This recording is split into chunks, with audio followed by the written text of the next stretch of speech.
talo fatu sa mo na tunu pele nei taimi na fiafi la fa saunga ele tato mo mai le soifua lau le lei ia lofa ma le anga le lei o le tua le nei fiafi ia vea ia fa soifo i o le tato kalame nei le CKA ministry au kilani nei ia mato te alofa atu ma fata alofa atu le soafa manu malo Yesu Kristo te tonu le nei aso ia sa tato iai tato umalava i tiute ma faiva ia fa aftai le tua o ia to e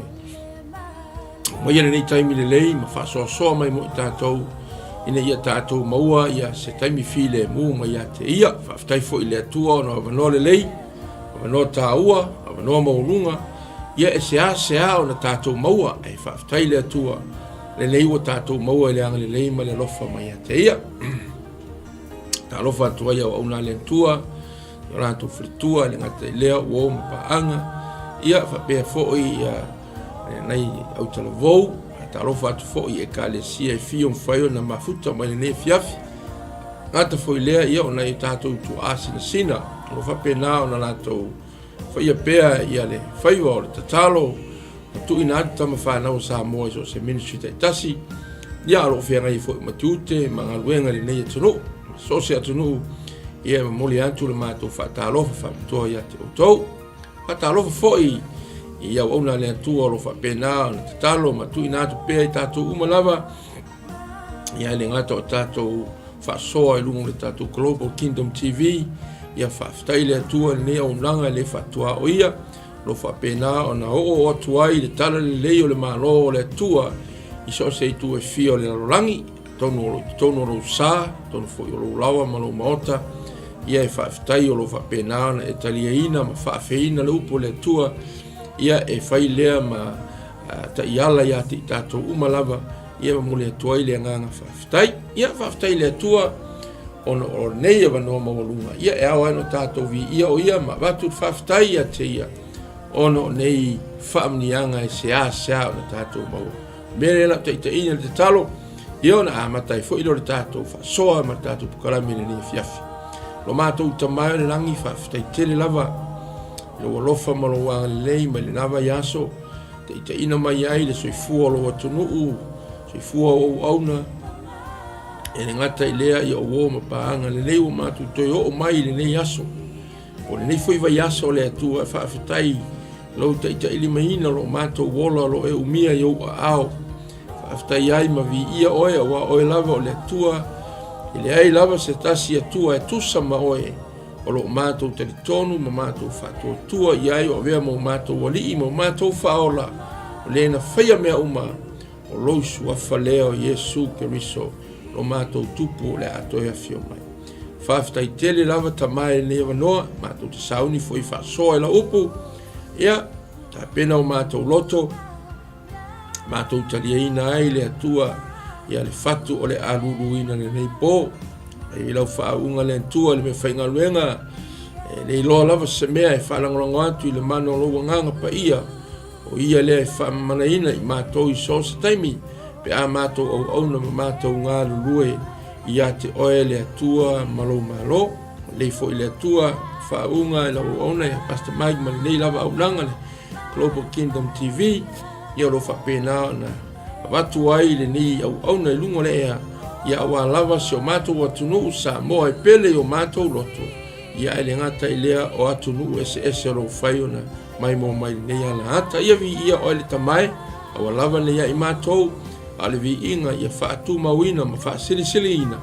awa o e o mea u malava lo matou fa nga ina ma matou o na ai le atua e ma fa taunu ina io matou faiva mga luena mai fo ile vi inga la fa unga ngang pa ia le fiafi mafuta mai se i oro na whau inga e vi ai o Yesu tamai whavau lava amen aleluia ia sa moa na tunu pele a whaiua e toa e mou mai le tātou whasalaunga ma le tātou pukalame ne fiafi ia ne vai taimi wa amata o na tau se antu ia le sa o le mawhanawhana ia o soso mai luma ia le waa fo o le tambauli ia po le maruru e fa winga o tu un fa kasi le o se mai lunga ia le malulu ia ai fa le ofo to ina ma lo matua of ma fana ia I kofe mai lo le alava ia ma ai fa le ia tonu fale po o ia me fo ia le fa ma fana ai fale ia mortato saunga le mu o le tua lava ia o le tua lo su fa tu la fa malolo ia o ka koua o le apa o ia I le kele o le si vaenga pe a fai tātou te le matala fo I le vaenga whaftai le tua lana wha marolonga ia mo I tātou umalava ia a fai fo o loa ua e tono lo sa fo tono fo I o whai ngaruenga o lo e mafuta mai ai ia fai le mu lo sa ngata fo I lea ia to atu le tua ngaruenga le fiafi ia o lo iai fo te teimi fai ona e to e se sila iai pe a maea ngaruenga e tātou pukalami ne te ua ise si la vea ia unga inga fo di kaku pokalame ia pe ki whapea fo I te sila mea lea tua o le whima ka maka ia e ngara ai kemi o ngā luenga ia e mone nei taimi ia lea tua whaafetai le mafuta mai sa moa na tunu pele o le nei au ngā e watu ngore tātou Global Kingdom TV ia lo whapena na watu o le CKA Ministry au kilani nei mātou whaafetai e le tātou TV nei ono le au nanga le whatua o ia no va pena ona fa salawina I lungo le le telo tatu pukalame mai lava le aso mfua o le sa ia wa lava ia le tomata unina pea ma lava ta ina pea I tatu uma sa bola tunu pele le tu tau failo a tonu na fa fonga ia nei upu mai lava ina tau sanga wa aru wa leva le tatu tu a sa mo foi malai la na ruenga e le fu tatu fa una o le tua manuia le atua fo le atua ia warnings o lapta inga ai tātou le tātou savalinga I le aso ma le aso o le atua fo o le ato e fio mai se taimi le iwa e tilo mai vai atu ua mata ita le ali o le langi sa moa le atunu pe le tātou tile to e vai atu o to e sau fal tangata satani o satani ia malona nganga satani le kalango mai Yesu lenta la ngoma Yesu kai minga na pong ya Yesu ya ma fa so ya Yesu le vao sakangi mo ia nga a longa nganga la le pe e around le rolangi ai ke lo o le si me misterio le akaunga ko makala o le la fa o nga le le rolangi le si kanga ke sa so ye matala na we pengo fa ku sakangi mo ia le kala ngoma Yesu yo a o nga la ia le pe o sala lau le langi le ala e awala ku le sikanga le ala ke gakala nga le ki do fika ya ingi mi kai min ngai o nga la ia le fe mai apostolo o nga o pungsa mai ao no tato matala vai foi la ia oi o le langi nei yo na fai le tua saunia le tua ona me o system la run le kele o malo o system le sakang system ale rolangi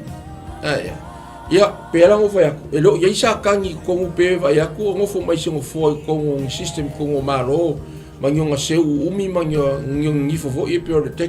tequila ai o lo fa nga inga kangaka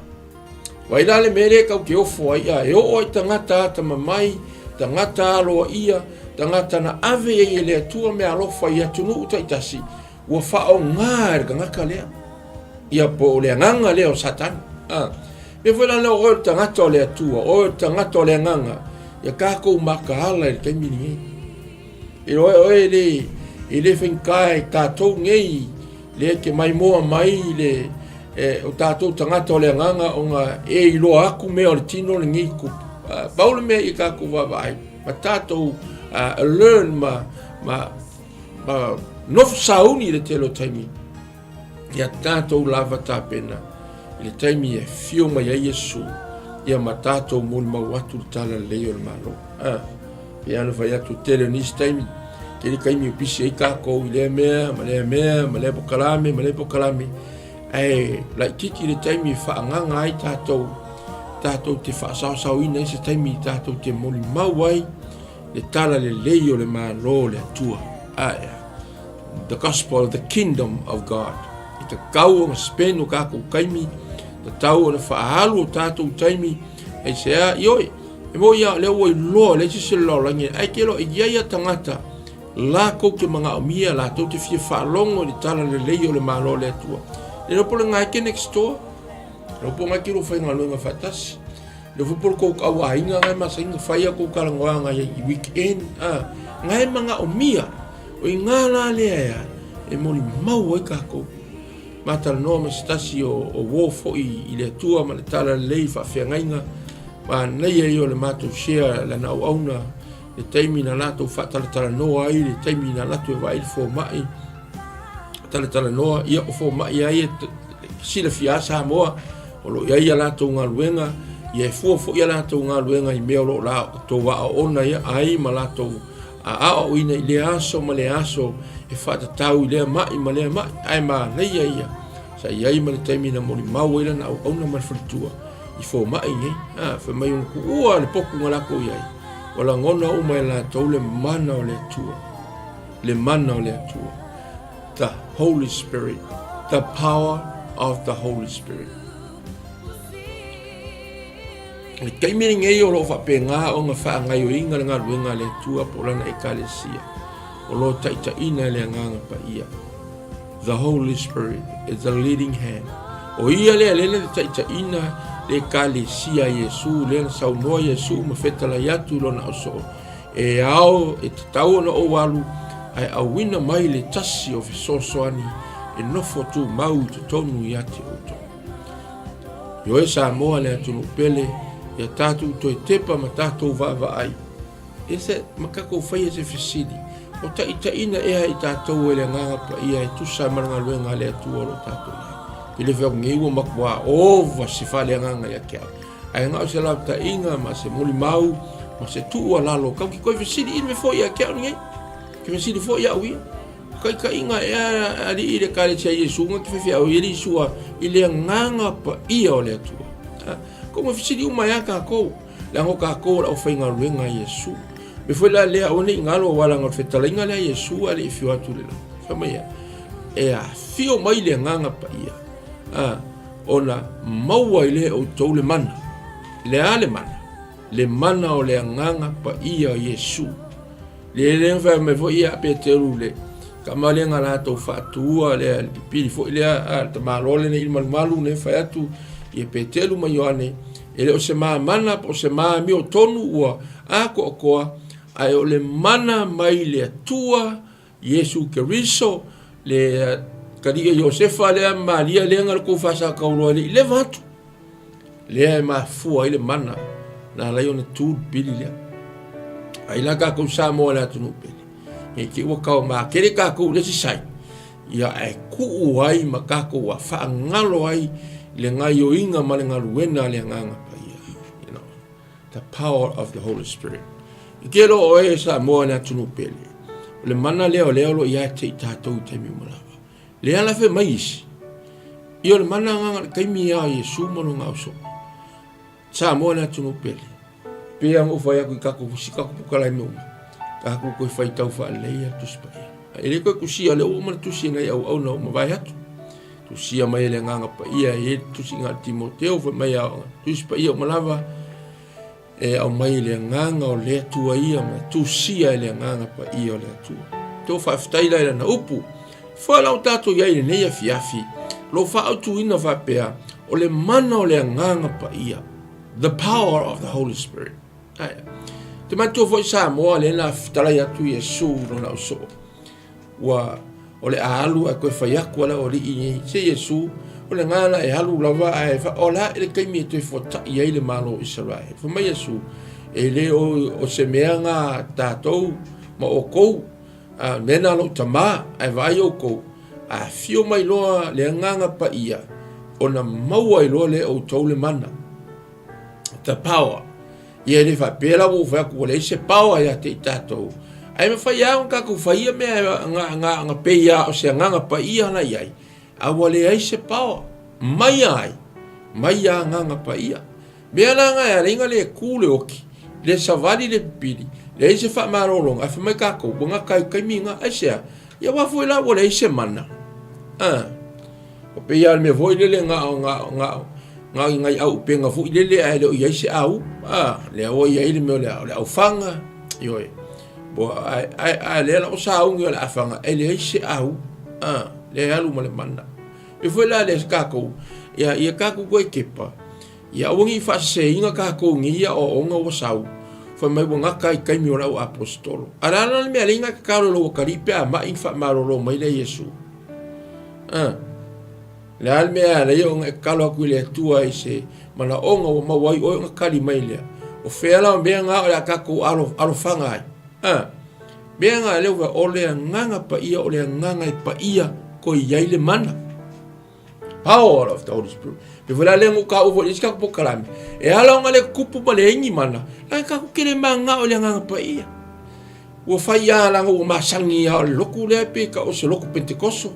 Paki mo so ma po ma vivi malo ole ai se mana o iai. Le ana a sauka nga kamai e mga omia ia nga mo inia ma fai kalo ai lo i se man ai se langa awangi e kele ka langa lefo e la ka just pe fa mea a le mana o le mea wala to te na le mana o le nganga pa ia wala to te e foi la le ia la ka fai kauta to tu sine fiafi ia o nga ka ku so o ko ia le ni fiafi fa tai le mafuta mai pe angu fa yaku ia lava se ato toa ia ka ko ia male ni foi lau tato pukala me ia alo ile tua le ato toa nga me o mo tato tu fai tau lalo ma wa fa so mai vai aso lente nei mai fai pus fulu lua tu fai tawina fa pea o fai lima lau apostolo fa ilonga ma va venga e tele luma le no sai di fa paolonga fo i la tou malava male loto nga tasi o isi tangata o le ai so la tou fa malosi e fa tasi mai la tou a ua vivi i la tou ele no a ua vi ia i la tou ele no wa tili ai o na fa popoina i le alii ie u fa totua o tau mafa o tane a toa mafine wo ina au mai i la tou ie mamai i malae ma fa ata oto ai i moenga ma fata tau lava ina ia fa paolo ina ai nisio i la tou le ata o pe telu pe au iane o mai foi le moto tangata mai ai ma vanga vangai a Jerusalema wa au mai i la tou ye o mamai ma e o tinga ina ia nganga leanga o fa amalo lo ina i la tou lava o le mana o le nganga pa ia le mana o le nganga pa ia fafta ia pe telu la tali no ma ko fo tu silewa enga ku fai kau mai le amakanga ingo wala to wofo ina wava iatu savali pili le sa aisi i malu mai ngala ku fa pe ko ile wow kamalo Peter and John what a powerful means wa ole la ko vinga a marca la pe kelu mayone kula yer ko me ngai fa o kuma o la fa ki el mu acha me le se ma mana po se ma mio o ton ai ole mana il suafa o le atua mai a Yesu Kristo lea ia le mana lea o le nganga pa ia lea ua ku la i mai ai le masavali ka ma lo le pi le foi la bo mai i na va yaso sa fa longo sa ia foi o ona le atua na fa soina le lava yaso ia fa ftai le atua awa sa tato fa longo mai esele mana yo fa soa au ona le atua le lava yaso awa o ke lunga ia ngasa matamata fo i ma wa ai ia vi ia le ri awa le mo i lava o le kala wa kako masan yo ele fa pele ia se si ele lor kala ngia ngim sa faila le nga ka fai kala la nga sa yo fai fo kala fo le tala fa tusa o items o drums o lava me yo o fa pena fo yo na la nga ina na au ona ai ole tala mana ia ona yai kaimi ai ngalo ya te itato o lo o yai le nganga pa ia ile mene o lo yai le nganga pa ia i to tonu sauninga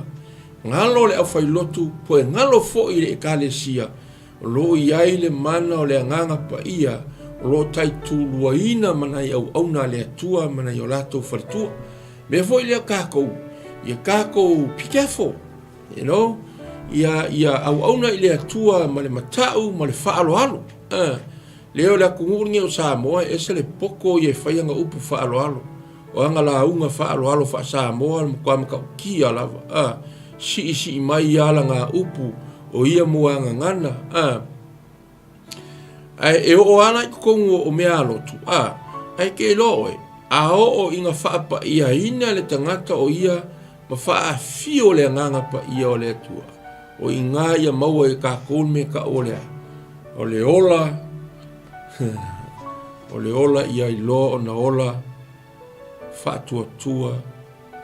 ma ia fa pale ai ma ia me ka o le fa lo honor God ma ia yo le ngoanga ska mo Timoteo o le tangata na te fa maluina le atua me foi nga i kai mi voi le pu ka usi i ka la o o ovala ko kala nga o na le atua ma la to fatu e o vo na ya la to fa na le ya se me ana o no fai ai o mo ye me foi le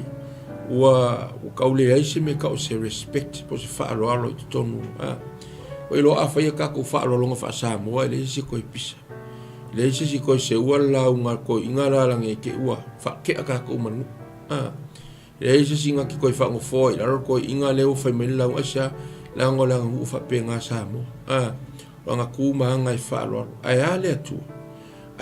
atua malana ngalu ai ale atua malona finanga ai ale atua malana upu before ka ko va ya ku lo pe va ya ku fa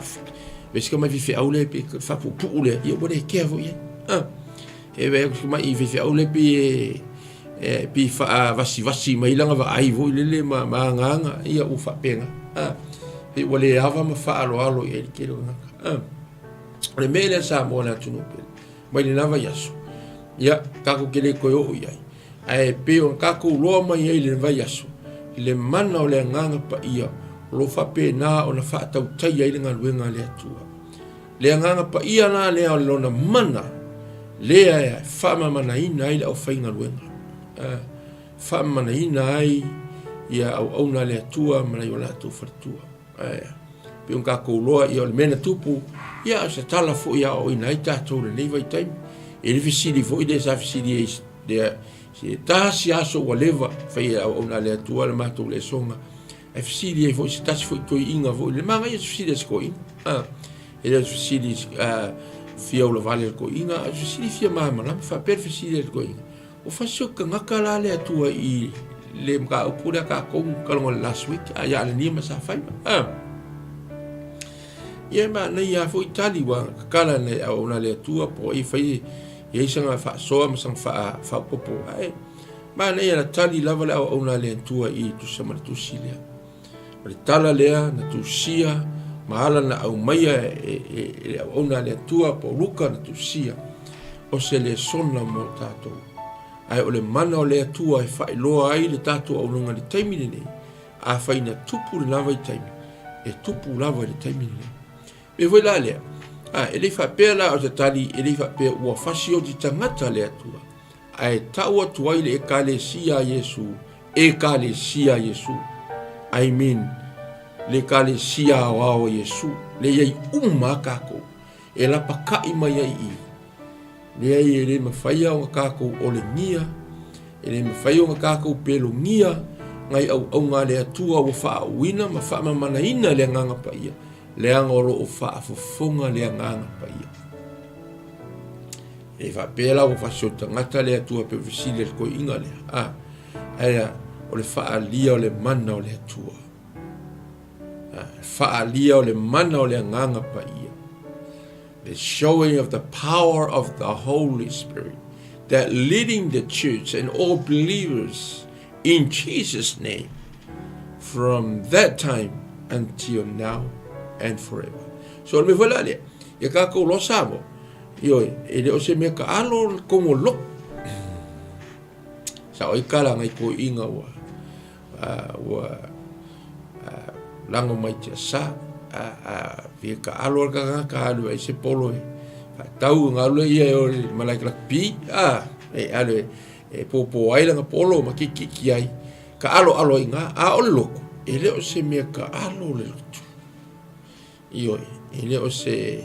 o le au unanga fo i male ofo ka ko ile atua ele o ngi me vo ngale fo le ka unga fai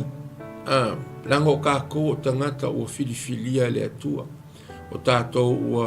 wa vai ese ina mai pele kalesia le fa mai tusi na tato faita wa ile taimi o sola le yai se si o fa pe mai o lana le o le kile o le la kikil me alofo esa langa wa la ku ko uma wa tasi uma le nato fa moenga wa tasi le avea malato pulenga e pulea i lato wa na o Yesu le nganga o le tua e feel mai lato ma te ina mai lato e se la le manga yo le melenga amaka mai le kalesia le me foi le ka un ko fangu ka ko po le ale ko kele le kalesia tu lo sa mo tangata soifua le kumu ai le loko ai ao inga tasi le loto ile nganga pa ia mfatsia e kasi al kanga kalosi sila mai le tua le kalesia le pe milionga pa mai le tua sole wa ai le kalesia le e milionga members ai kasi alo lato loto ile tua ma le nganga pa ia le tua se va e foi la le e ka ko loa ma tato mautino e ve ma ko foi lo le fa pesa mo wa ka waku le pua ma lafu aku i tangata lotu fa penga foi la foi lo yo e ma ko ngi wa ve on fai fi au po le ma moi ko ngol ngaluenga le ri ye make sure o fa ko buinga i ka ko le mana le pa awal me vo o ke le inga pe fa ko buinga le tua ia le aulo ia o le ka fa ko mo mai le tua ia au fai lo ia o ke le o le fa lango ile tua ma na bana ia e sel me na pisi yang saulola ia la sa uso ka fai che lo ia la lo ku le fa ku buina le nga pa ia ma no si ka fa vale ke lo ka ko ai va ftai le tua na ku ne fiafi le ngo o le vai asola le na te nei pinga lulu umai mafui malulu inga ai fa vai o loto ma fila ngalo le no te ngata na yai i le asole aisia langa wala ko wa aia wa mata na lue mai le mana le atua le la wa fa ma ni ala wa fe talainga Yesu pe ona mai ai le fio ia le langi ia e fio mai o ia mai e fio mai le nganga pa ia ma mai le mana fa tumuina ile au apostolo fa tumuina ile ekalesia ina ia mamana me fa si e pe nga va yaso wa ngalo si nga li ilingi o le wa take over ile nganga pa ia le nganga la le kele nga pika alo ka ngakala nga ile loa pi e fai me fa au ka uka pe ava ai fai fi au ai ale ai lo fai fi au o nga le ke alo le malonga le loa le nganga pa ia le aia e misi le vai le fai fi au ka u a o le e fofonga lava o le nganga pa ia oi la muli fa pe pe wa in kamala wi lo ma kingi la wi lo le Hollywood e ma alo i folo ke ba follow ile au krema paparazzi ma va enga nga ai kapu enga waka engo mai le me o lungo al fale o ko nga va inga ya o ngi misi se o ngi misi se aka ka mai fa pe nga fo ka ko e fa yana na po aka e ya le me misi a o nga pa ia le nga o mai le mana le fe mai Yesu e fa tani e le ya ma se me misi you know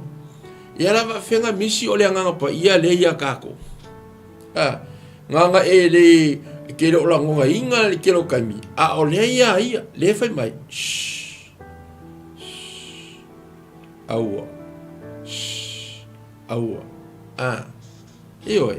o le me vole nga ka ki fa fitai ile tua ile nganga pa ia o ke lo ngol ka ku fa fitai la vale ka ku ki va ai le ya Yesu o ata ka ku kilo yai e ese le ia se calmo ia e se le au lei a fai o lea o fōringa i o Yesu sa i ngā kaimi te a fai mo i aka i a kusi ka ngaka e waira ka ko whaola o ka ngaka e se le aulele i mea o lea nganga pa i o lea nganga o lea tua o lea nganga o Yesu no ingo where me kau ke iai o a ka kou me fai i a ka kou i loa the Holy Spirit is in control lo iai le man pe o le saunoanga na au na foi le ano se atu mo mua i stai mualu i le mangai o le nato sharing ma nai au na le atua au ia nai fo mai na nato talno e uma ia ua a makanga sia i le na au na man fretua i le tala leo le mano the gospel i ngai fo mai ia vi ia le io vai la pe ko ma wala se sia va ngore si au nga le atua ma ngai fo mai pele ai fa fitai wo o le tala le leo le mano ngi fufu ma o le mana la le pion ka ku kalonga ngi fiafi wa a mata le ka ku fai ka fa mai ya bo ka ngaka lava wa maka ngala ko wa fai ele atua ma fa manaina le atua la apostolo i va venga bo fai longa ma va venga i o lanto lima po au fa ngaina le atua i la apostolo i faingo va venga ya pela le tasi de va venga a fa mai wa mai la toma tu i luma i fa la paulonga se i hata ngia i la tau i le ata pe a wifo i peta te va ela o ia le tu fa tai le tua i le fa manaina le ala ka ku ke loa matatu te tonu ma amene ma aleluia e moni alfe talainga Yesu a fio mai le nganga pa ia i lunga ia te outou ona fa mana hina le outou onga avea le o ka ko mo moni mau na tu sin nai mo bua nga luenga na fa po valu na yai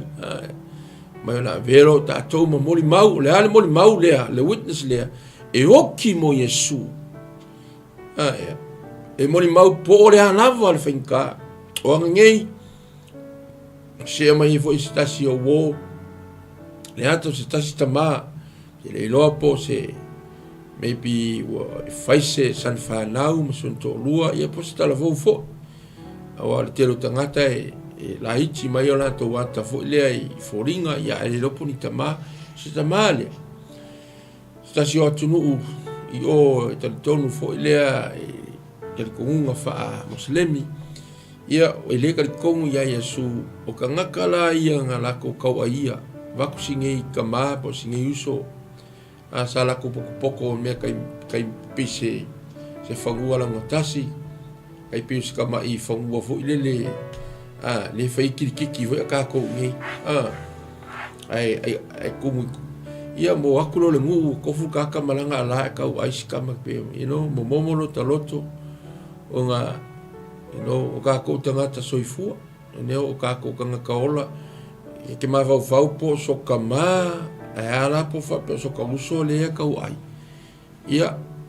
au ke fai aku sa mo ele ka se ala le ko ngi skam dikiri le ai lungo le Facebook le tau ingo skama role they stoning him with the stones o ngole mau ya Yesu ona ole mau ya Yesu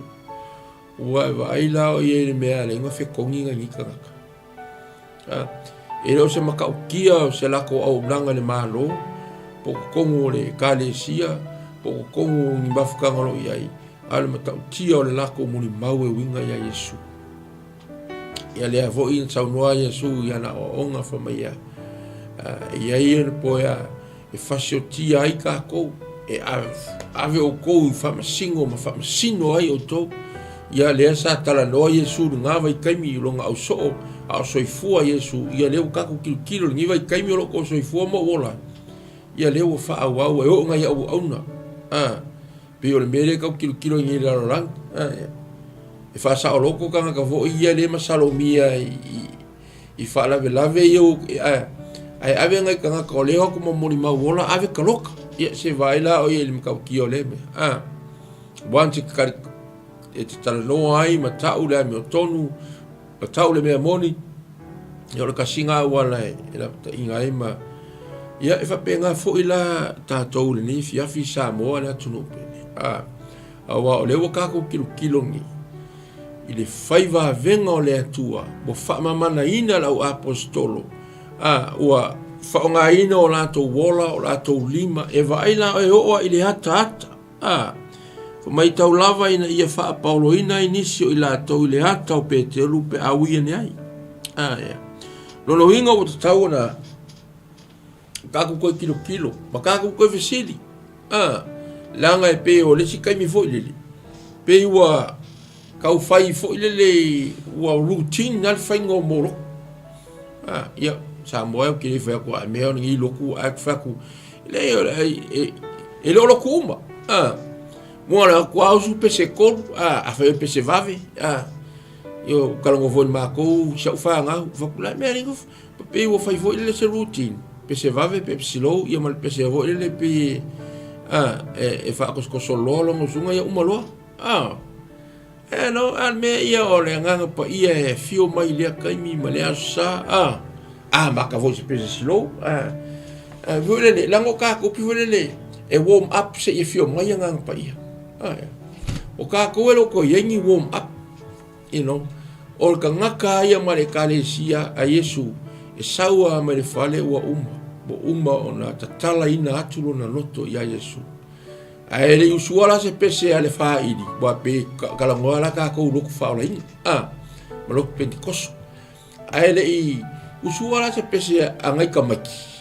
Nai au na fo yolo ngā lue worship team.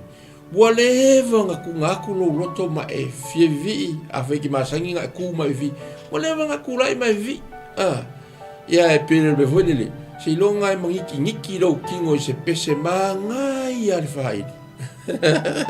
Piwa whaalonga koe, ui lea lau asaua nganga pai. O lea nganga pai ia, o lo a fio i tutunu tātou. Kau ki o mai ara le whale. Kau ke lea koe wala au aku. Nganga pai ia fio mai. Kau whaafitai nganga pai ia, ua e iai o mātou loto. Le mana la leo lea nganga pai ia, leo ki kalangoai. Leanga o leo wa a mata o na whao ngā ina e lea tua. Lana au whainga luenga. Au apostol. Leo wa a mata o na wha manaina. Lena saunoa i Yesu mai le ngā luenga mua le nawha mai a e mauala o tole mana. Ia whaia lo ngā luenga le li. Me foi la le aia ke o foi le mana. Mai le nganga pa ia. I le ka o fia, ele aise si koe whea roa i ma se remote. E whea kuia ia kakaru. Le o ngā waka i kai mai le nganga pa ia ia o e ma le mana o le nganga pa ia. Tātou te whaia i le ngā luenga. O le befo ngai fuai ara o loko Samoa la tunu pele. Ma I keep saying until peke i ka lava po le ape ki whaia o ka kala mo ka ponga. O ki whaia ku lava. Le mana o le nganga pa ia. Na ngā lue mai lava i le amakang. E o i le asoringi o la lava i ngā lue. Ma o lo i ai le mana ma le whaiva venga o le antua i lona mana lea. Whao ngā ina i ka ua. Me foi la lea afe mai le inga ngaka le kaimiro aposkolo. I ele lau whako. Au ngi e koe kalos whamarolonga roa kari. I polo a whingi pe a ma inga orua le poko. Pe a whaila ki kari kongu. Pauanga le kaiminga activate taile nganga pa ia le kaimiro Yesu mono ngā apostolo. E nei vai lea e o i kaimiro ka ua.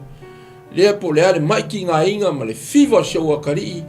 A rua kulai whakasi ai le pō. Le are kaimiro le pō mono si i mai ako. E pai mai a ao ma le mano le nganga pa ia lea whamaro no. Wa vai lai e. Ia le mea nei. Wale lo kongu na po le ane me kari kongu e. Le kari kongu le mano le nganga pa ia. Pe pa le kongu le whamaro longa po le a. Which one? The power of the Holy Spirit. Whamanai nai ai. Ka kou. E pe voi le hukarango aku. Ma tusi aku la apostolo Paulo a Korinito. Al whara lave. Wa po ka aku mwhai nampa ka kou me arofa. Pa ulka kalau me le o man o aula number 1 ne ai you know avo isa so kalau ai avo menga lenga le ngo fort malo ne apostolo atamai poto le wo Yesu fatu muina le ngapa ia Paulo le sa Saulo a Paulo menga ngo fort malo ma mai le tino le tangata ma fa o nga ina fa mai e kasi le tino le tangata aya ai tele ona i tino. e whapenga fo i la kako, e tasi le nganga pa ia, ai tele ana me alofa. E le whai mai aina le si kingo, le si ko kingo, ua number 1, ua number 2, le ai. E kukusa umalava, ono lea, langa lo operate mai le mana o lea tua. Pena nga le pio kasi nga me le me wakaule pisa ina si malanga me alofa lunga langa pisa kulofa mai si o lo fo aule le pawa wa le mo pawa lo me alofa. Me vola pi awea o ele tangata fa ola inga. Tali tonu ya Yesu. O nga luenga fo Yesu le ka kalongoi. E le nga ka lo fia ele le fe fo ile nge ke wo ai mata o ile atua. When you fear God, God will show you the powerful, mysterious way to you. Que fai nga luenga le atua mai le mana o le nga pai. La o me vo ngi. O mo voa le si faciale si e mi se la kama vo nga e lo le ia mo lunga o nga kulo. Kamala e fie mo voa fasi o. O kiel me alo fare kia ya o velo me alo fanga fuka o nga ke le ia chao. Va ai samo. Wante ke kalia inga e Yesu ave mo li mo fa. Tanga le nga pa ia nga lue fanga lue ina oe e saule mana le na o le nga pa ia ma fama mana ina oe le tele o te le ana uka ko kilo le ngie fiafi samo ele vai mai la ile tele o faia e lima au apostolo o va venga ma fai longa e tele le no o vele pesere ku sia mai nga ka ko ma ku ka ko usu mai ia kako usu mai ia sola akako o foma pe e fa o binga vele ka fa winga fa pe o faingo o farsa de winga fa pe ave o lima ia nga ave lo wola ave lo ai o le ngaluenga komu ale lo kala ngo ai le pese nga ko sia nga ko yes in fact e fa farsa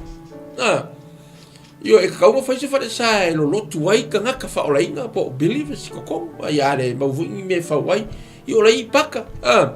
e fa ai ai o le pese nga ave lo wola ave o lima ave o vai e au nga ave lo ngutu o lo kala ngoi le me le nga luenga le tu ia ave o ka ko lima ave o ko ao mo tau to fonga mo ka ko kingo akoa inga ia whaahalu lea, ile moli mawina o le tala le leia Yesu. And of course, yo e whai le sa, ia na whawhenga le whai, ala whaenga whai su lako ngā wai kami. You know, maru kele le sa whai solomon. Ia pe ngā whau kako kaimi. E whai kako whai sa, e renga ele whape, ai o le winga o le kala, le lo loto ma le wha lea nganga o le pese ngā kusia ngā yo kako mākua. Inganga po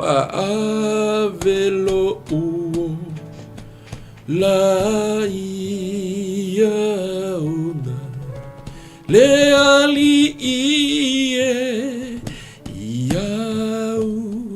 fe au le ala le fe au na le ina ia maua loa e fa mamana ina na le atua fonga au mo tatou lima le faino nga luenga le atua ngai lola ia le le ai la le o ka ko ia le ta ina le mana o le nganga pa ia foi mai wala ko fa malosi fa mai oisi tangata o le ai so la to u fa malosi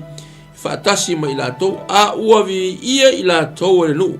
wati di ai la fa popo ile li o ua fa tua se va ai lao ia ele mene wai o fa popo ele atua le kalesia ia nganga mai tangata i to tonua nga luenga le atua fa ftai le atua awa ka ku ke loa anga le ile mana le ole nganga pa ia ele ma fai ku kupu ni va venga ana le ai Yesu ele ma fai nga o kupu ke lo ngai fai longa va venga ai fa nga ai nai tato ke lo e mero ti fa ftai ile atua awa e mawhaia e Yesu o na whai ko o kasi mea uma samo e re mga o mia Yesu ka hauang i se kao si kao whasi wha marolonga ma si kakaro ai sea leanga o ia onga ai vai oi leanga o le fa tau nu lava ele atua lona e forfolanga lon tama o mai te ia male nganga pa ia o le ala o fa mai bo o ka ko kai wa amai ele atua po Yesu le nganga pa ia fa ngai nai ka u vai la o ele si kai minga wa manga ku ma ile vala wino o ele atua a o ngai ke fer wai wa leva nga fia fa mama na ina o ele atua le mana o longa nganga pa ia ai ele lopo ngai ke le lopo le a kongu le menga vala o tato ele atua a sa mo me foi le kako uma lava ni fia ia fa lango le mana o le nganga pa ia foi le nganga pa ia le ngo wa kupu le me le ia nga ngia masa fa ila ta si le menga o mai kangaka e o le fefe foi le ai wa o mai ai la to me ka o le ava ma fa alo ava ma fa alo le wingo le upo le ava ma fa alo le hele vero ka ko file mua ki nga fitala mai le to ko ilunga le ka le ara ne na ngo ke ava ai o le ava ma le fa alo o kai mi e kala ngo ai le tua lana fionga o le taimi e fio ma ye le tua o le ala se me o uma kala ngo ai o na le tua ma au fainga renga le tua ma ka le sia Yesu o le menga ka un fa alo ngia so o le lap ka inga foi mo ka ko uma la vani po ka o la visile sko inga le ia ele ai o le fa alia o le mana o le tua o mo le foi ka ba foi le nga ka malen ka waso le nga fa pula foi ia mata e Yesu le nga ka le Yesu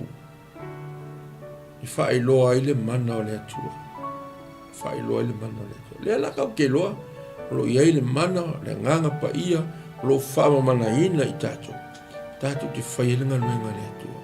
ia sa mo la tu pele a wala vane ngalo ya ke ka ua o le nganga pa ia e moni ma fa maoni le nganga le ole personale le tua ona toru tato te leva ai o tato mata ai tato te vai o tato mata fa le nganga me vonga e fa in ka o ka le inga la la sa le ngele lo lang au ka u fa tu muina le mano le nganga pa ia e lo le ka u ai you know eu fa o que le fa ku se lo ko singi lo ko sa fa ku ia ka ko kilo o ka inga le nganga pa ia poka ka ia ka ko professor fa ngolo ku la ngal pesi mo pesi lo pesi ko ia ku lo fa to fa verva ngava yaso ale mea olea se pe kasi ala fio mai nga pa ia you know pe kasi pe se usu a wala nga wa fio mai nga pa ia control me ia o la ni si oi la ka ko fa wa ni si pokala me la wa fio mai nga pa ia control me eu foi lá e vai venga me fai lo ayo e wish o fe e okay pa ai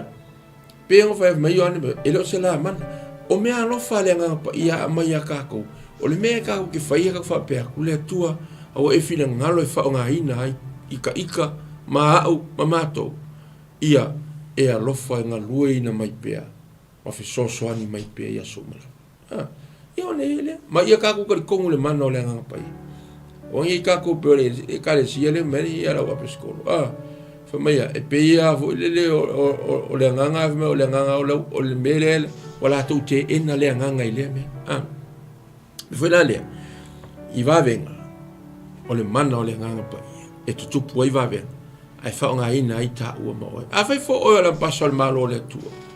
o le o no le tu o le venga sa ilia o le fo i o nga o pe wa ka u mo watu le me alofa ma le mana o le nganga pa ia te o ke lo e fa ngo fi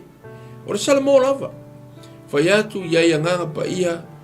wa ku ngaku mako wola te tu na tu mato tangata e te fio mai mai e so mai ate mato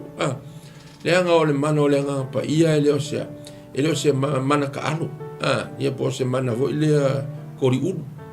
o le mana e fa malo sia ai ka u inga ia ave ka u mamori mau ia ke viso Yesu malo na malo io ia ave mamori mau le ala ka ko kilo nei tu si uta tu faita wa ai oi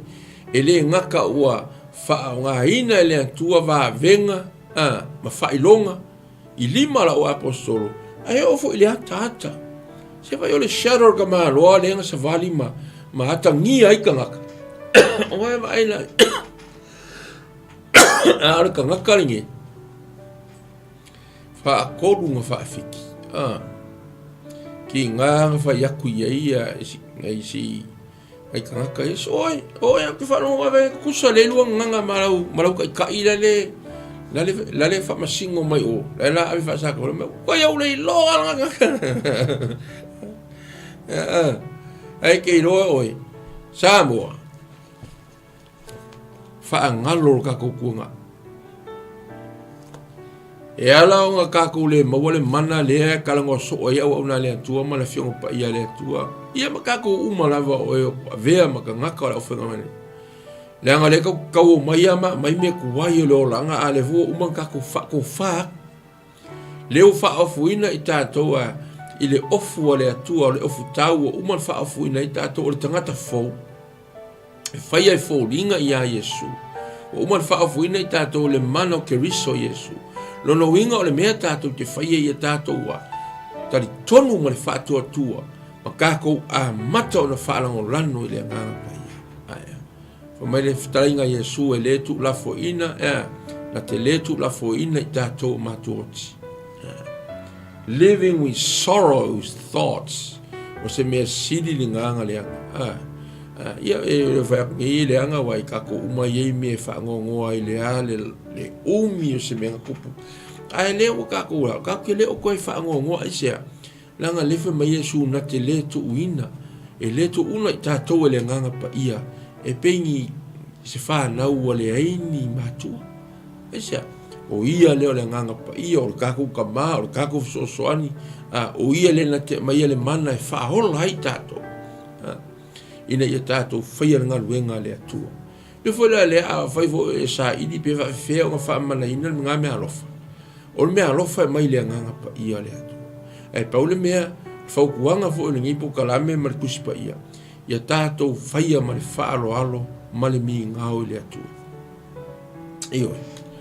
anga o le mele kala le nga kupu i le vai aso le nkengi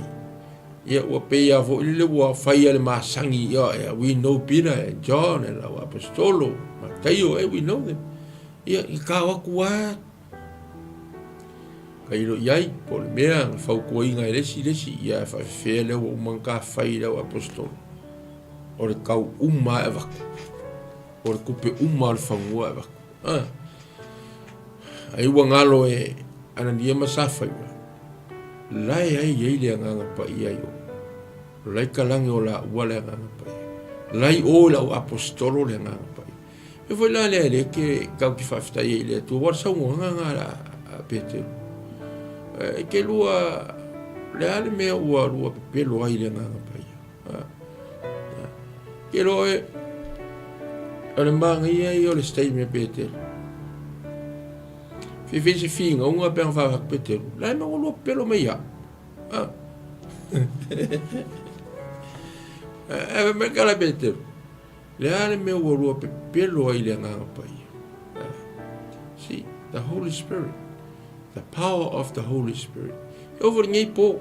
lai o lo sosoangi o lo itoni ati i tātou lo whamasino mai o ia o lo whautua mai o ia mo i tātou le nei po. O le mea la, ele whapea la kako whaia ngā luenga wai mai le whewhe, ui au o sunga pisa kiri ki waika le le. A le matau le mga o ile atua ia kako whaia mea uma malea. Ona, o le ale mea wa e poro misi. Kasi le mea. Le ale mea wa e whai atua i le atua. E ala le au omnanga i te tono le mafutanga, ma le kalesia, ma le minsi o le au omna i lumo le atua. O whawua o leo koe sauli e Yesu e koe whaise loko. Leo ko kofi anga au auna. Whai fo minsi fo i le wao i nei tātou. Nisi u whai ma apostolo, profeta, whai ungalia, whai whiau, ia, whai au. O mea alofa tangata la ia le atua i te tono le kalesia. O ke lunga penga ku akul ko inga malo makua le fa pe la ngai ola ufo illa me alo fa lenga ma le ngalo ya ke ila ua le o le kangaka le o umunga fai la ko fe nginga le a ko dio le ngafai o le me alo fa tangata le tu Maro apostolo le o me alofa tangata le anai loa mai le me alofa tangata le atua mai le mana o le anganga pa ia wale sa vali fo ile ia o se ia fo io sta la fa no wa a fa se isi ala fa nau ia sto ino dia ma sa faira ia kalo fai o fiunga ka mai ki fa kali mai ia pol me fo ia ai o mai ama ngai ka mai ki o ka vai ngi la ku a ku pu se fa la ve mo mai ale a inga a koa ma ko inga ma ka mai ki ma pepe e o ai mo me o ka mai oki ma ka mai ma mo e langa mo mai pe a pase po mu yo ia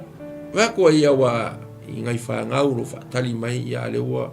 le ko fo ia ku ngai ko inga ma silo ai se le sona mo tato ka ko kele ka o fo le pu mala fo ko inga le angi ma sa fa a ole le songa mo ka ko e o nga kele le kala le angi ma sa fa mo ka ko le o ngar ka mini a fa ia ole fo fo nga me o le promisi ai le mo ia fa mo ilo nga ka ku fa lo ngo fa ma no si a o na le tu nga va yaso e lo nga fa ma no si mo ya ka ko io ngo fa e o va ke o fa ma no ke lo e siri pe le ase ka mai mea la ikiki nga e o fo ile li aya e fa ka winga e sili ya kurunga po le are ka mai mea e lo le o fo le me ke le ai ku o kai mi wa fa ya ku ai fa mai ya pe ya wa ke le pe ya la o va vai le interesol me nga ku I ka nga a ve nga ma ka o fo si e vola ka ko lo so se ka nga ka la va le tu e fa tu muina le mano le nga pa ya ka ko fa o ko ele fa vasi la au nga le di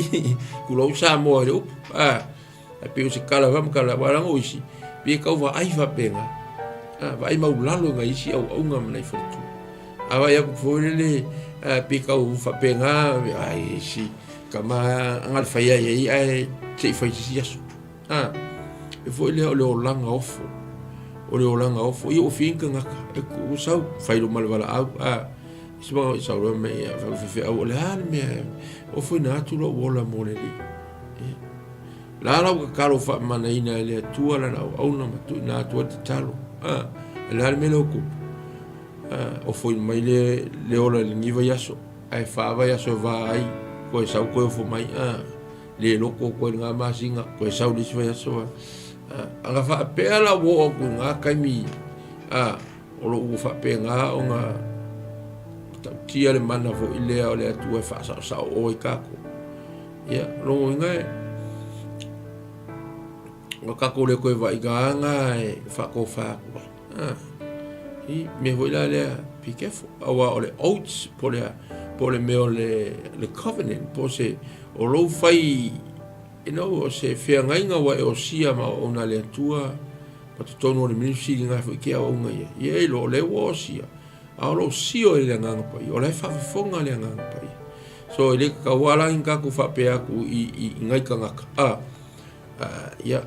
e o fo mai ka wa e o fo mai o ke por ke le no te mi e o fo ai ku nga ku le tua me wa finga nga nga le ipi na sa wela o na o apostolo me umana valato te faia fa poto la apostolo ia male au fa totua na lato te talo le matu ina hatu ile atu vai le maunga nga fo o maringi me o ka ko ngi ie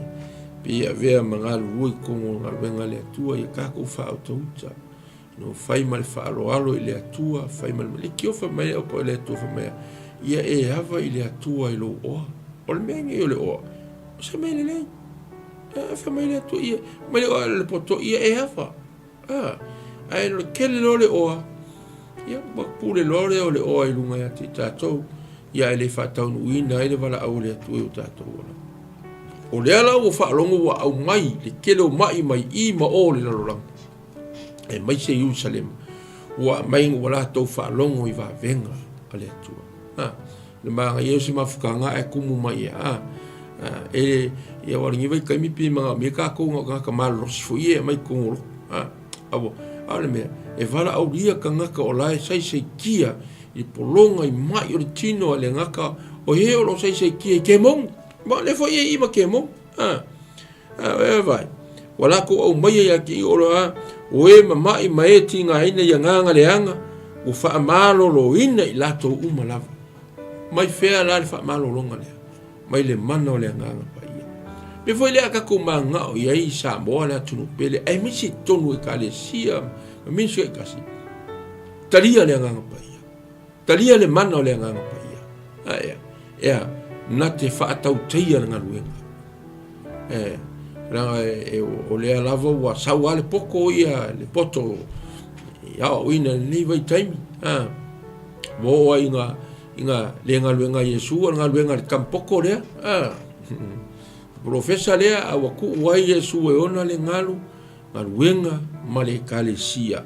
o ia o fa hao le kalesia o Yesu ke lo le Maria le mereke o sawa uma ma rosio meno ko al ko pe le fa ngai me akele me angi o ko pe o ka visi me nga visi ai ya rungali visi ai ngu ya wo e kalesia wo ya tunu al ko pe o nga fa ungia le tua inga ia e ki ofa mai na o nga awongi a vea le tupe mamatai po atua o le mea ele fa pe mai Yesu ele angal kupe ave mai e fitalenga Yesu awongi a vea le kupe matua o lana wingo le atua e ke ngofu ma prioritize mua le kupe ai ka mua le tu so soangi mai ele yo le mana la le nga pa ia le ka ku foi kau ia e o ia ila to fa mai wala to o mai e mai malai fa ka o ko ai moenga mafata o lava ina fa malo lo ina nisi o la to le ata o petelu pe au ina wa vai o fi kolengi mai o ganga a o inga fa malaina ta u le mano le nganga pa ia o le mele tu fa nga inga ka ko le tu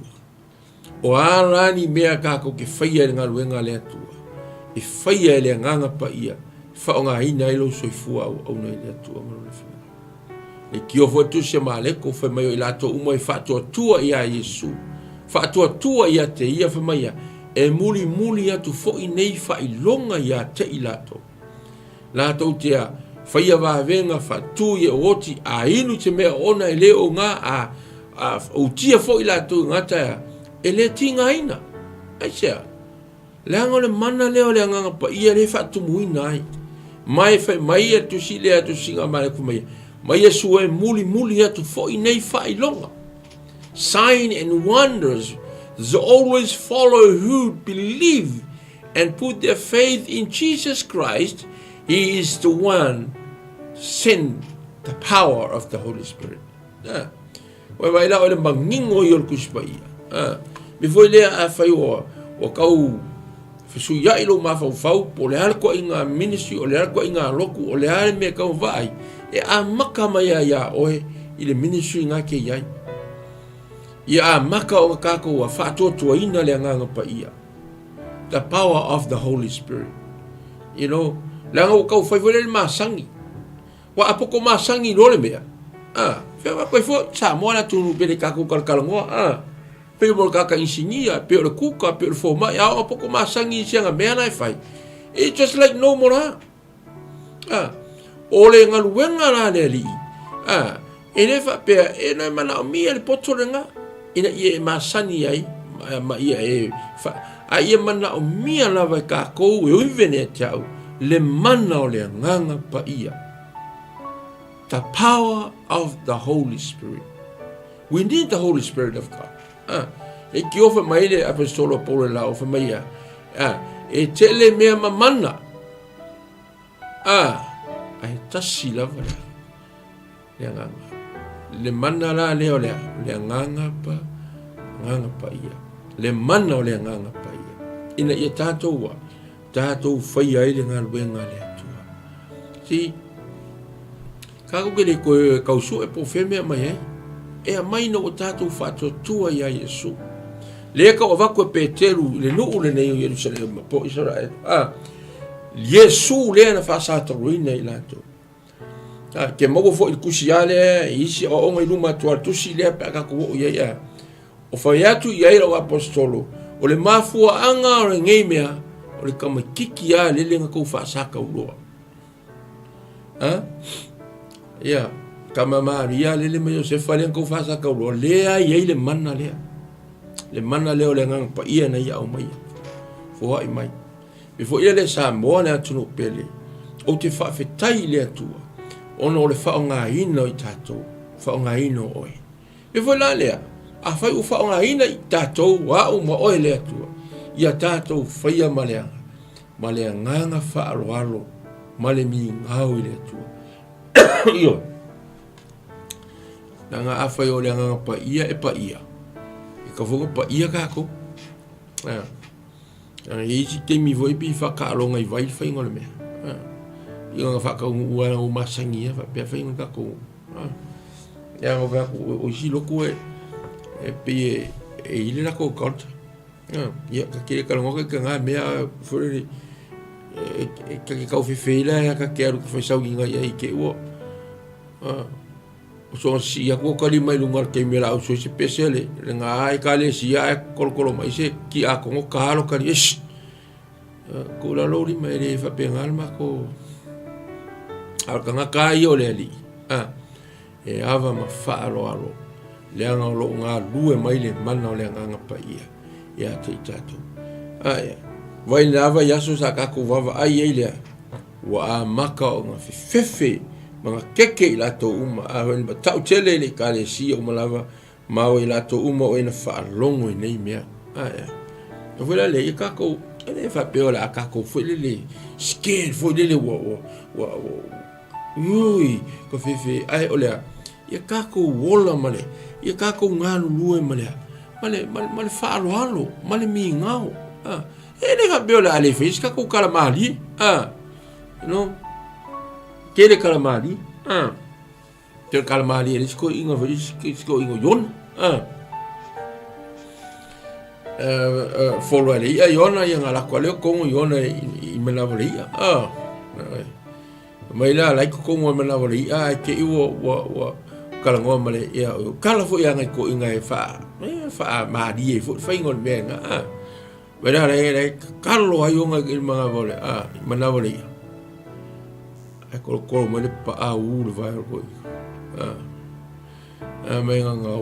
le vai yonga ke yonga nga ko ika yonga me al pa e ke ko fio le vale lo ngo foi le ale ya ko mi ma di fo yonga ya o kala ai e kale fa ko e fo nga me ka ko nga ka ile pe se pa ko ngon o le ale nga folo yon me nga le pa al vai ko yon ka wika folo yon al pa e ke ko fa ia le singa yo inga ya o fa ia lo e ofi be foi la le sa mo na tu no be au ne ya ta to le va ai mau lalo na au na le tua io o sa mo le pe ngo fa si ma ya sa mo nga ka nga upuma nga fa alo fa vivi o kam ka ai o kulo inga au nga le tua vo le pe vai ku pe ma ka fo le ma ka fika ma ka fo le sa mo le warning mo ka ko nga kupu ka mi o apostolo e tupu fo ya ka ko ma le fo ke fa ya ku kupu fo I ka ko ka mi ma ka ika ka mi it would happen what's happened ngai me nga happen for es que ska ma lo ma kwa fio le vale ka mi lo mi sia ka mi fa I u le e no fa so le po le tua pe fio le vale e la me e ma kwa o kia le lo po le ka nga o ki o kia foi la le ka ko lo e fa te e mi sia la ka mi le tua o ngi ka ko fio la vale e fa ya ku in ka ko fika la ngora a o fa mana ina tato o le mana foi la le fa ko sa mo la ono o va venga o fa nga ina le tua pe na ele tusi nei tusi nga luenga the acts of the apostles I va venga sign and wonders nga la to fa o la to lima ia a to ai male kalesia tusi nei nga luenga le kalesia le Yesu me foi la le aka ko mala foi la le kale o kere ko pisai po hoile kalesia mongi o fere kalesia Yesu awal me ye mo ia e o kele ngo pular ka ngai la ngai ngo le kalesia au ka ko le kalesia etasia ye a Yesu le sea le haka ko kai kongu le tua le tama ma le alo ma le nganga pa ia o ia le wa ta ina le ka le sia ma tātou umalawa i le nei vai taimi o le tātou e se o le aso e fio mai Yesu ia sa moa i le whaapea o iai se ako koa le kako pukalami a oro iai le ato atoa i le upu o le atua oro iai le ato atoa i le nganga pa ia o le atua na te whaamatala loto na te whaailoa na te wha manatu ia te tātou umalawa mea te ilo o le kasi le mea o te whaafitai ai au ia a o nginga rua taito rua mai Yesu i lona nganga pa ia te whai atu sa moa ele ngata ina tupu wa venga i o ao tupu wa venga i lo langa tupu fo ini wa venga o le afa o ngai o ele atua mo le isi tangata ai o le afa pe na o na fa tupu ina tele le tala i inga atu o le tala le lei o le malo le atua e ala ele manifesting o mea ngai fa ilonga nei ma wa venga le anga o mea le nga sau mo Yesu le nga mana o Yesu e fa sala watu ile lorangi atoa o le mau lea o le tala le o le malo ai se ala le nga fio ma Yesu ma mea ngai i fa ilo atu le lorangi atoa le ai la o le malo le atu o le malo munia o lo i ai le power o lo i ai le mana o lo i ai le siri ese ile malo le atu me nga fa te fo nei pukalame ka ko yai manana ona le tata inga le pese le ka ke amaka ia o le malo e file mu o le malo e mamalu o le malo le o le tu le vo ila o fio ma Yesu ma o mai lalo le funga ele ina ia ola la o te sia o mai tato no le malo e mamalu le ala ke ka ke fai donga i makako i lo ai le ngai po sa mo le atu no pele o ile ai o lo soifua pea le atua i lona nganga pa ia o lo mori mau pea ia te tato le ile fa pe o rua fe ka usanga ka lunga kupu mele on ka ko fa mai o ia kamianga a kemingi le ai o le lava e o kemingi mari asoni mali minute fo le ngai le ka kisia yo ile fa va o lona nganga pa ia sia ele tu ina tato ma tu o ti fa mai ai na fiong pa ia o fitala ina Yesu lo ia le mana the Holy Spirit it's a power e me faila au maia e atina ina pe o kupu last week inga ua fa longo le nu fa longo tangata uma o ia te la tolu mata uma le fefe no echa langa le wa maka o saura nga pa ia na te failo inga mai te ita tolu famsino fa mai yoane afio ma fo langa pa ia na te na te failo mai te tatou le me tonu sala ma le fama sino nga le tu so me foi la le ka kolo ia o lo soifua la vale tu la me tonu na Yesu le ala sala fio mai nga pa ala sala le tonu ya Yesu o mai le agua sai ngai le le rangi ke mini ngai ma le ala fama sino nga le fio mai Yesu lango fa sino ina ni e tu sakangi ma te muri ia fai ai fina ngalo mo uma lava mai tato sa mo la tu no pele ele lei lava le tua ele lei tama ele lei le alo ele lei anga pai ele pese no fa longo yo tata ina mo la le tio mo pe au le e tato pukalami ese le leio o e nganga pa ia ele leia nganga pa ia foi leia fa tanga so time wa e mo el meo le na o e te sa ili le atua e ke iwa malingi o loi mata ina o fio mai le nganga pa wa e se mea fu ili sa e fainga ruenga e ke iwa fio i fo le nganga pa ia malua tala noa avea ai se taimi ua le me fai e no tu fia o loi mata i le pai mai o le nganga pai ua ei se mea o e malanga e te igua whaanga na ina lo fufonga e le nganga pai ia mata mai e le nganga pai ia se mauola o le tusi pai ia e taita ina lima ai o i le natai ua iai se mea ua ia te oe se langona fo ilele ua pe ua le aiso malosi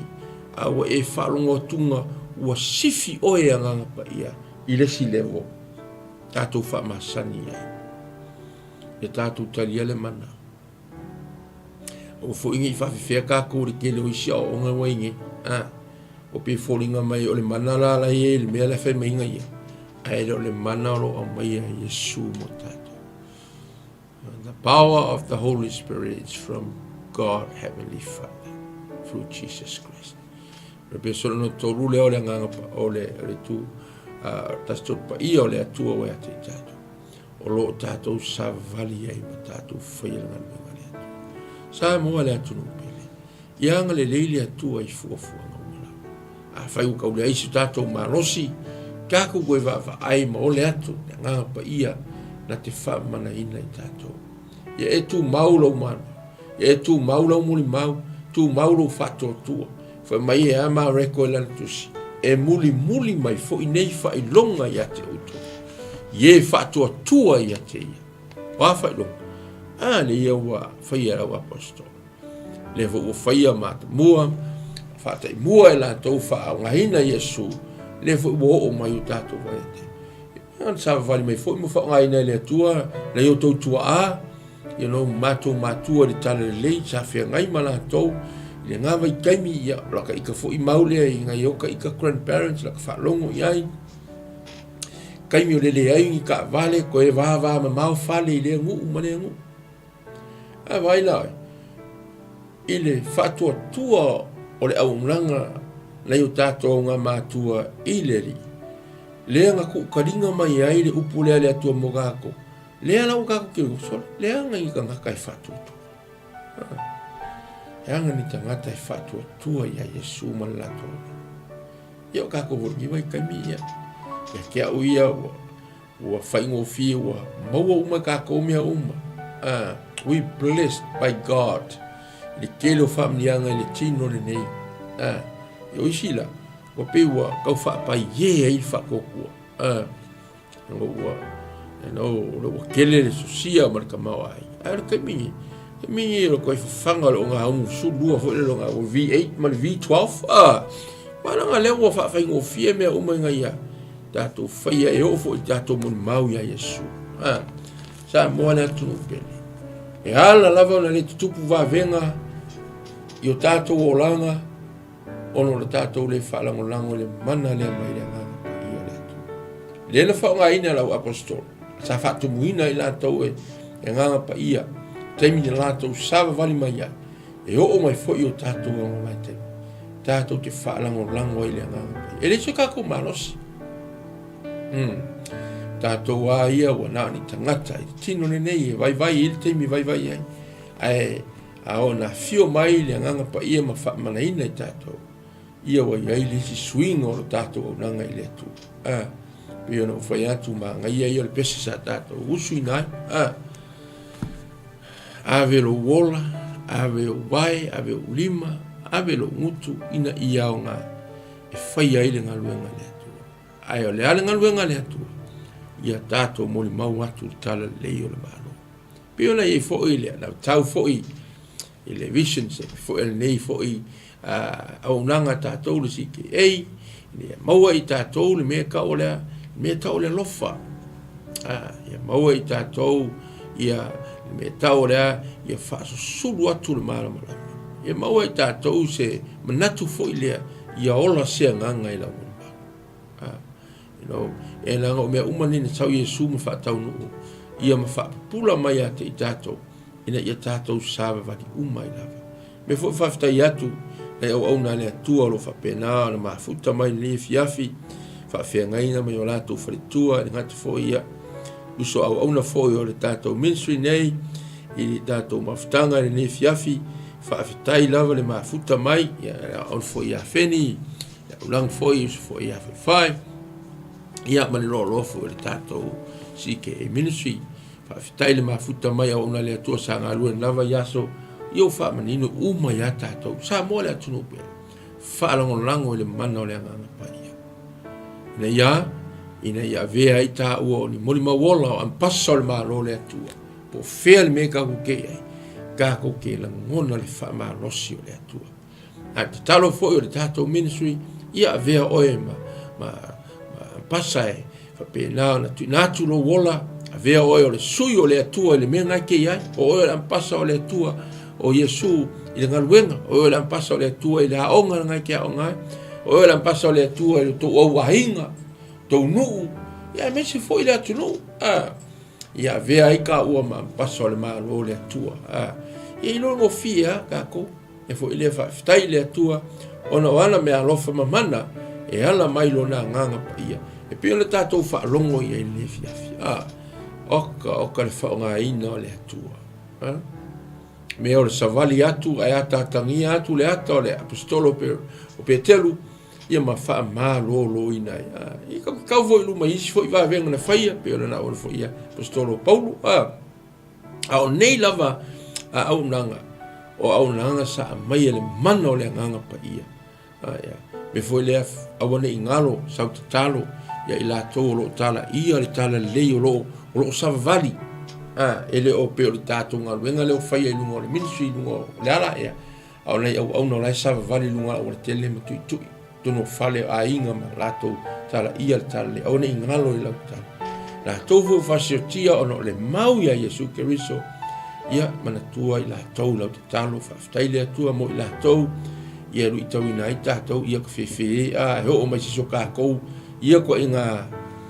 whaftai le ia tunu New Zealand wai le mwhaio ngalo kefua o i sasi si me whapea awai e aveikanga ka whapea e ko e lima maa i whapui ia o la tunu ia ke longa kasi se la kou wha moe kasi me ta tonu iai ia a ese mai ai se kanga ka kongu ia Yesu ia o le mere o iai a whitongia i ma ia le sa o ala Yesu ane whetalainga e whasi o tia fo i outou ono ia e fo ila lea e sa uni te oti mo Yesu e sa uni te oti ma e oti whanaturo ma mori mau whanaturo mo Yesu talia le mana o le anganga pa ia mo tātou sa whaftai le mafuta mai o wō mpaanga le ngata fo i lea o wō umalawa o le tātou lau mua i le aonga i a amano lama a Kape Bible College i lato umalawa nei wharitua nei whawhiangainga lo iai le lau mua le ngata o nei au talavou ma nei whanau o ona fo i le atua le ngata fo i le sunga fo i le fomai i a pa ia tu inga mala i a mawharitua i a Heather na mala ia malu o faia o whaftai le mafuta mai whaftai te talo e ala lava o na malo spea le CKA ministry au kila ni nei ono lau te talo o le tātou te talo whatasi talo mai fo i mo le unanga fo e tātou Global Kingdom TV ina ia whalau teleina ma ia telepeni e tātou sponsor ia awa le sosia o le atua o lo whapena ala vatu lungo le tātou ala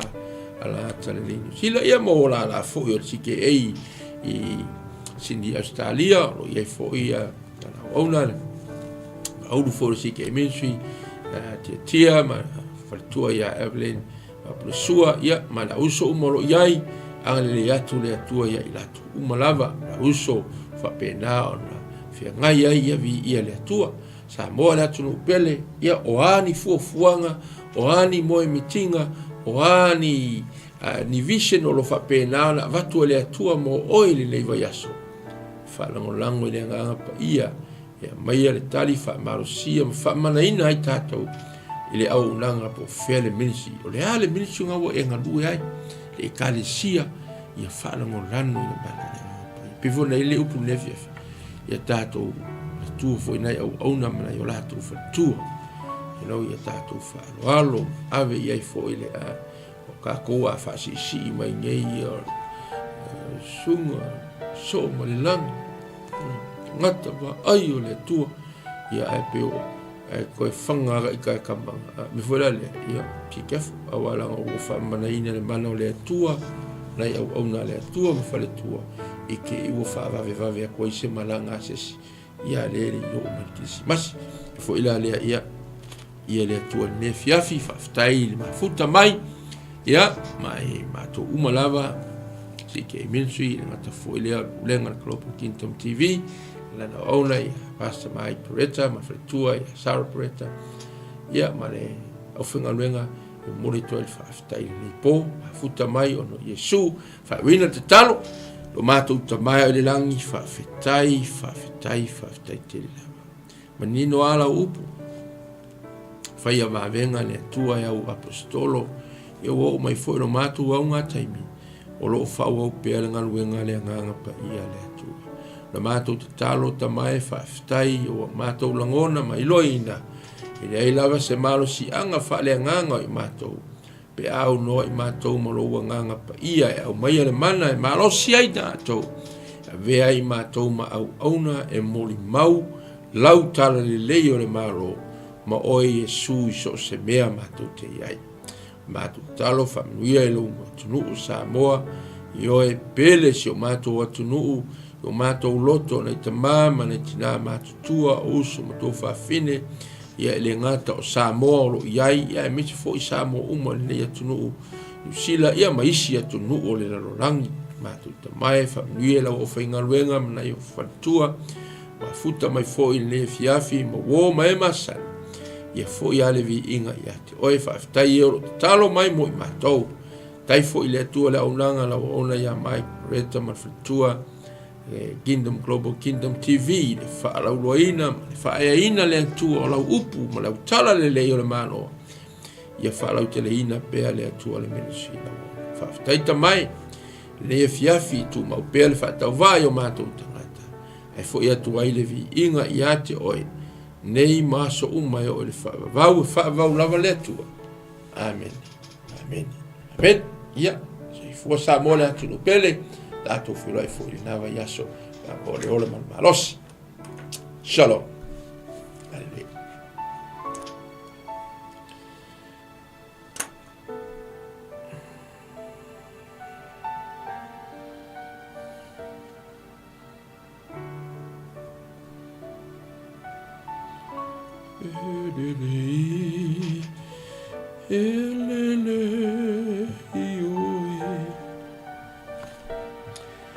Lo uanganga amanu mafa'afetai le atua le vavau na teu pau ia eluleu malanga elele elele iwi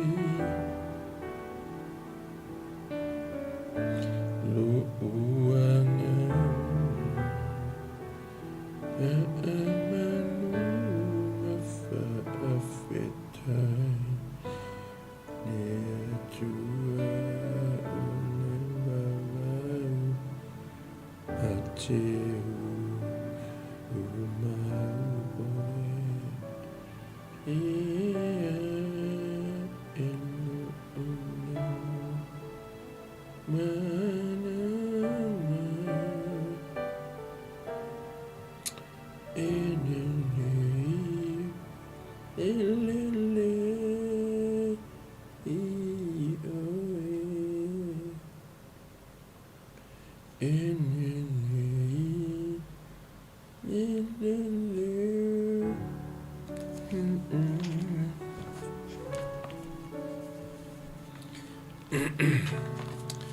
I dream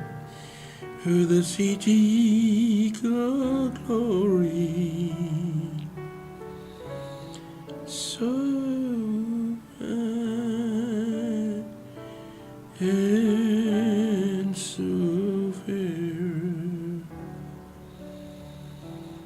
I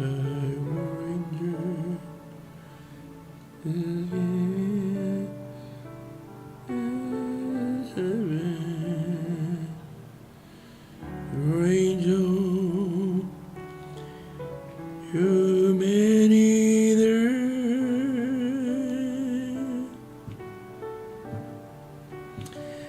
and me.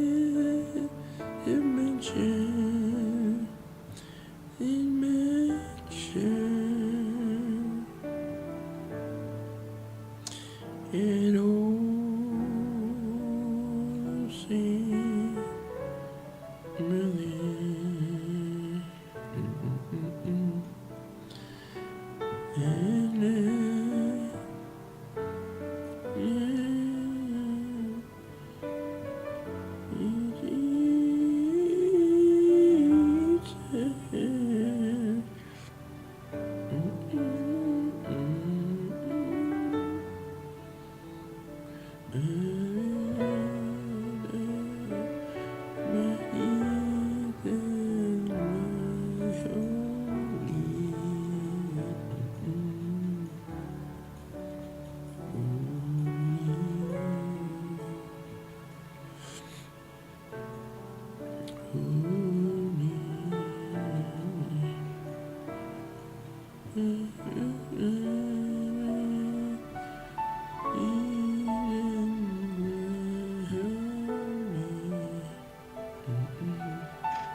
Holy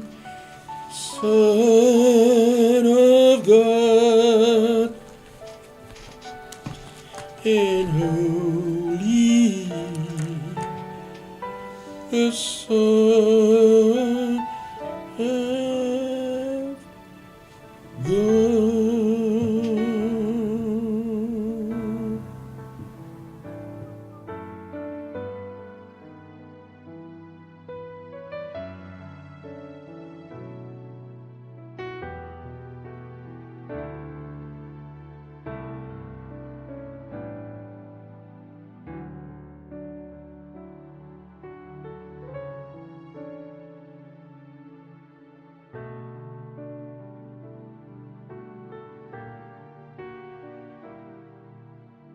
Hey, is it true that your company can help us save money for our trip to Samoa? Yes, that's right. With UP Group Money's partnership with Vodafone Samoa Mtala, you can save money while you're still in New Zealand. You'll need to register with UP Group Money to receive a Vodafone SIM. Once you have your Vodafone Samoa SIM, you can start sending money to yourself through your UP Group Money account to your Mtala account. You can only withdraw your savings when you're in Samoa. Oh, that sounds great and straightforward. Can I do my registration online? Yes, you can register for UP Group Money online. However, if you need assistance, you can come into our office and we'll help you out. For Mtala, you'll need to visit our office to register and collect your Vodafone Samoa SIM. UP Group Money, in partnership with Vodafone Samoa Mtala, offers you a unique way to save for your trip to Samoa while you're still in New Zealand. Here's how it works. First, register with UP Group Money. You can do this online or visit our office for assistance. Second, receive your Vodafone Samoa SIM. To complete your Mtala registration, you'll need to visit our office. And lastly, start saving. Use your UP Group Money account to send money to your Mtala account. The best part, you can only withdraw your savings once you're in Samoa, ensuring you have funds ready for your trip. Wow, that sounds really convenient. I can't wait to start saving. Exactly. So why wait? Visit our website to register with UP Group Money today or stop by our office for any assistance. Make your trip to Samoa even more enjoyable with our hassle-free savings plan.